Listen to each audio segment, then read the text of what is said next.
Let's now talk about how we can implement a general tree in Java. Specifically, we're going to talk about a class called TreeNode. You can think about this TreeNode is very similar to either a singly linked node or doubly linked node. That's some implicit comparison I would like you to do on your own. But I'm going to give you some hints when I get to the visualization. And the structure for the node is very similar to what we did before, as I mentioned. So we're going to go a little bit faster on this, and then we can look at some examples as well. All right, so TreeNode generic class with a generic parameter e over here as before. And we got elements, the data objects, and we got the TreeNode, which will be the parents. You can think about parents as analogous to the previous reference in the case of the doubly linked node, the previous one. Well, in this case, of course, there's no previous because it's non-linear. You can think about parent as the reference above the node. I'll visualize this in a moment. And in the general tree, you can have as many children as necessary. Of course, you may have no children in the case of external nodes. In that case, it would just be an array. Right? Notice that a children over here is an array where every element is of type TreeNodes over here. And we got some constant over here specifying the upper bound for the number of children. So let's say it's simply just 10. Let's say we just use the conventional fixed size array implementation. If you want to practice using dynamic array, feel free. And to really keep track of how many child nodes we actually have for the current tree nodes, we actually got an integer counter over here, NOC, standing for the number of child nodes. And this counter will be initially 0 and will be incremented every time we add a new child node for the current root. It's a very simple manipulation, you will see. And what about constructor over here? And it's very basic initialization for all the attributes. The only line which I will try to explain a little bit further will be this line over here. This line looks a little bit too complicated, but it's that's the best workaround we can actually have, because generics in Java somehow, as I explained before, was only introduced late to the later Java version. So that's why they couldn't really offer the kind of native support we would like. In which case, we have to actually write some workaround. Right? I'm gonna explain this line of code to you, right? And you can feel free to reuse this line of code to really get things to work. And I'll tell you which line wouldn't work, which you might think intuitively that should work, but it doesn't. I'll talk about it as well. And right, that's about that's about the first part for the tree node I'd like to discuss. And let me now talk about two things. One thing would be I want to show you the structure of the runtime structure of a single tree nodes and how we can visualize it. And also I want to talk about this line over here specifically, just to give you a little bit more idea about what exactly it is doing. Okay, let's now do that. Okay, first of all, I would like to talk about how we can visualize the runtime structure for a tree nodes. Okay, in order to visualize it, we need to look at the attributes. The relevant attributes would be these ones, the private ones. Okay, so if you really want to visualize completely, the first way to do it would be you can simply just draw a box over here. I'm going to show you two ways. You can choose whichever way you like. But of course, you should definitely choose the one that will help you the most when you design your algorithm on the trees. The first one will be I simply put the name of the class over here, tree nodes, and possibly you put something over here. I'll say dot dot, depending on what the type is. And then we got element, we got different attribute over here. We got 1, 2, 3, 4. And typically we don't really put the constant as the attribute because it doesn't really change its value. So there's no point of tracking its value. So what we have is we got 1, 2, 3, 4. We got 1 over here, and also 2 over here, and 3, 4. All right. Very standard way of tracing an objects. Right. We got elements. And also we got parents. And also we got children. And also we got number of child nodes over here. Right, the element is actually going to point to some data objects. And the parent is maybe pointing to some node above. Right? And also the children is going to point to an array over here. Of course, let me just try to draw a little bit better. It's going to point to the beginning of some array where every element in the array, according to the type, you can see every element in the array is of type tree nodes, right? So that's why I said before, the structure of the tree is recursive. Every child is itself also a tree. right? You can see every one of them is just going to point to some tree nodes objects, right? So that's the part I can let you complete the rest, right? There's something I'd like to emphasize again from the earlier part of the lecture over here. Remember this illustration we talked about the recursive definition for the tree. There's something I may have forget to actually say, or it somehow is implicit. Okay, when we talk about the recursive case over here, case number 3, and we got a root, and the root may have at least one child over here. Now, what really why it is recursive is because every child node over here can either be satisfying case number 1, in which case we don't have any subtree over there. It's simply just null, meaning that we don't have any child node over here. Or it can be just a single node over here, just a single child, and the child itself is actually an external node. Or we can actually have case number 3, meaning that this child over here can be arbitrarily complicated downwards. In that case, we'll draw some triangle to really specify that, right? So let me just make one more annotation. That's actually quite important, right? You can think about, let me use orange over here. Okay. You can think about the root over here itself, recursively, a tree. A tree. In which case, we can be either case 1, case 2, or case 3, right? Either it is null, or it is actually a single node, or it can be arbitrarily complicated. So meaning that under this, we might just get another array of child nodes over here. Each one of them in turn will be either case 1, case 2, or case 3. That's why it's actually recursive already. Let's go back here, right? So that's about the first way I would recommend you actually visualize it. The second way is going to be a little bit more compact, which you might find a little bit more effective, but you can decide which way you prefer. In which case, we're going to draw just a single box over here for the node. And then since we know the parent is going to be above, so that means we're going to put this one as a reference for the parents. You can think about this part over here is the parent reference. And then we also got children and also elements, right? So maybe for this part over here, this could be for the elements. So this part over here is going to, let me just put it this way.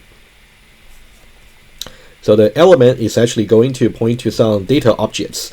And the children, similar to what we did before, is just going to point to an array of tree nodes over here. Right, slightly easier visualization, but I would say it depends on what our purpose is. If our purpose is really to see exactly what the structure is, in that case, we have no choice. Otherwise, if it's really just to see the layout, the organization for the tree, we can just choose this one. Well, something that's even simpler. Well, we'll see. Right, you can be a little bit flexible in this way because doing trace visualization is really help you trace. That's the most important thing. Right, so one more thing I would like to mention about the tree nodes over here before we see some example test cases. I want you to pay attention to this line over here.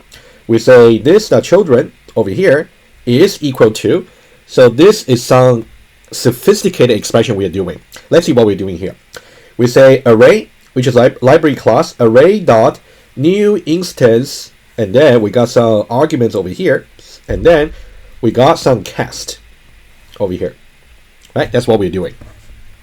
Let me explain that a little bit for you.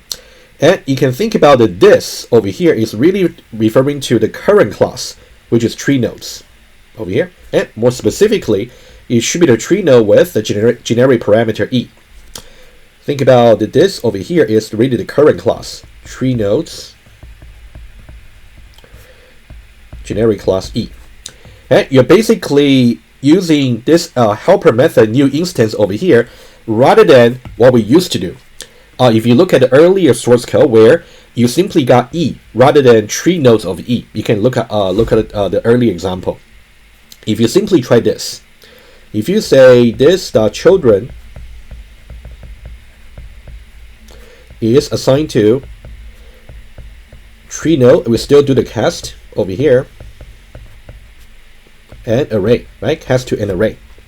In that case, if you only say new objects, this is kind of similar to what we had in the earlier example code in the earlier lecture. I think it should be in the case where we try to create generic stack and also queue. You can look up the definition for that, right? Object, for example, you put some, maybe the maximum size, something like that.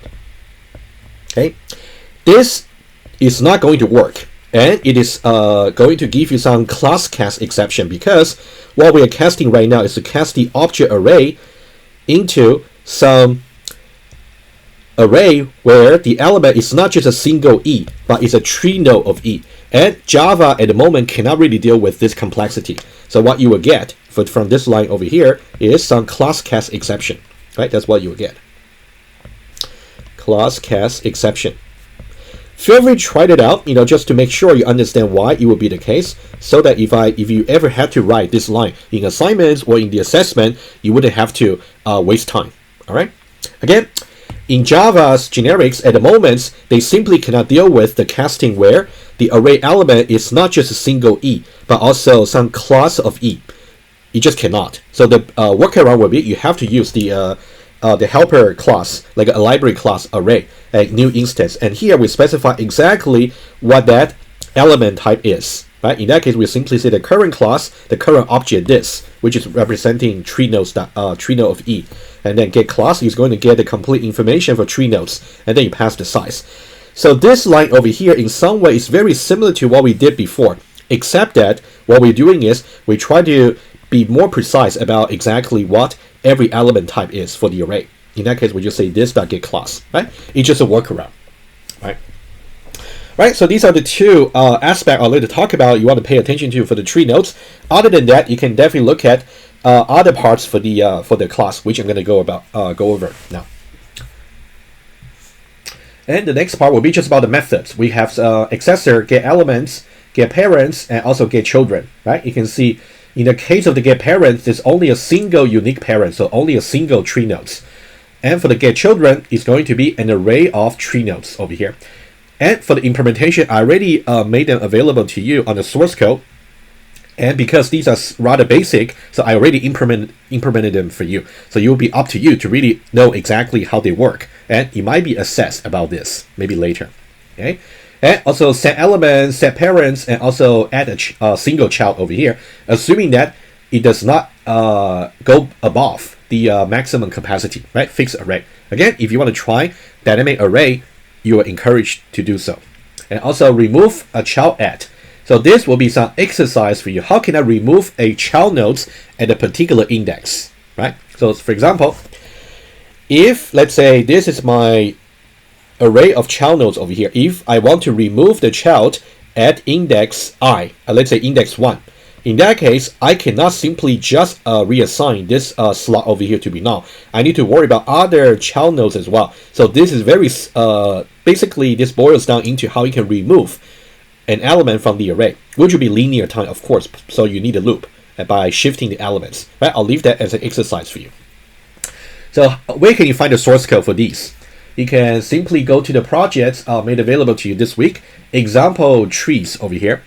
Under the model class, you will see the tree nodes over here, right? You can see under the tree node class, that's exactly what I just went over with you, right? That's the one using array.new instance. And I will encourage you to really try this alternative over here, which you might think it will work, but it will give you class cast exception. Try it so you can avoid doing it yourself.